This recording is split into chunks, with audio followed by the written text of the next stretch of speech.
જ્યાં નોકરી ત્યાં જ ચોરી. નિકોલમાં શોરૂમના કર્મચારીઓ ઉડાવી 31 ગાડીઓ. અમદાવાદના નિકોલ વિસ્તારમાં અંદરખાને ચાલતી ગાડી ચોરીની રેકેટનો પર્દાફાશ થયો છે. ચોંકાવનારી વાત એ છે કે આ ચોરી ગોડાઉનમાં કામ કરતા કર્મચારીઓ દ્વારા કરવામાં આવી હતી. નિકોલ વિસ્તારમાં આવેલા ગાડીના શોરૂમના ગોડાઉનમાં સ્ટોપ ચેક દરમિયાન 31 ગાડીઓ ગુમ હોવાનું સામે આવ્યું હતું, જેમાં 29 મોપેડ અને 2 બાઇકનો સમાવેશ થાય છે. ઝોન 5 એલસીબીએ તપાસ હાથ ધરી અને એક સગીર સહિત કુલ 3 આરોપીની ધરપકડ કરી છે. આરોપી શાહિદ શોરૂમમાં કામ કરતો હતો અને ગોડાઉનમાંથી ઓર્ડર કરતા વધુ વાહન બહાર કાઢી ગેરકાયદેસર રીતે વેચતો હતો. આ વધારાના વાહનો દિગુસિંહને આપવામાં આવતા, જે તેને ગ્રામ્ય વિસ્તારોમાં 25 થી 30,000 રૂપિયામાં વેચી દેતો હતો. પોલીસે અત્યાર સુધીમાં 26 ચોરાયેલા વાહનો રિકવર કર્યા છે. આ સમગ્ર ચોરી જાન્યુઆરીથી એપ્રિલ વચ્ચે તબક્કાવાર રીતે કરવામાં આવી હોવાનું સામે આવ્યું છે.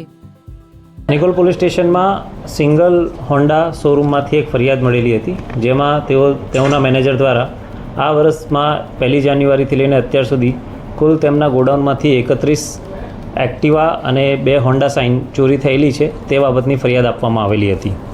જે બાબતે એલસીબી ઝોન 5 દ્વારા તપાસ કરતાં કુલ 3 આરોપીની ઓળખ કરવામાં આવી હતી, જેમાં મુખ્ય આરોપી તરીકે પ્રથમ શાહિદ ઉર્ફે બડા કાલુ, મોહમ્મદ આરિફ શેખ જે હોન્ડાના ગોડાઉનમાં કામ કરે છે.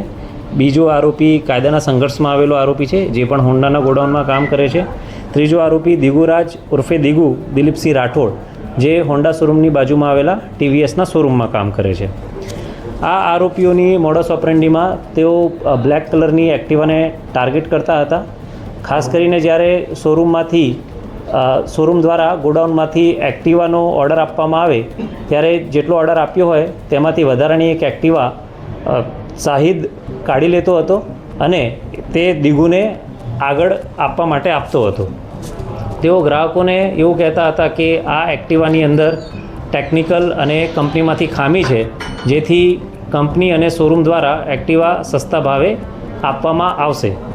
આ દરમિયાન શાહિદ જે દિગુને એક્ટિવા આપતો તે 18,000થી લઈને 25,000 સુધીમાં એક્ટિવા આપતો અને આગળ દિગુરાજ અલગ અલગ ગ્રાહકો શોધીને એક્ટિવા 4,000 થી 5,000નો ગાળો રાખીને અલગ અલગ જે ગ્રાહકો હોય એમને આપતો હતો.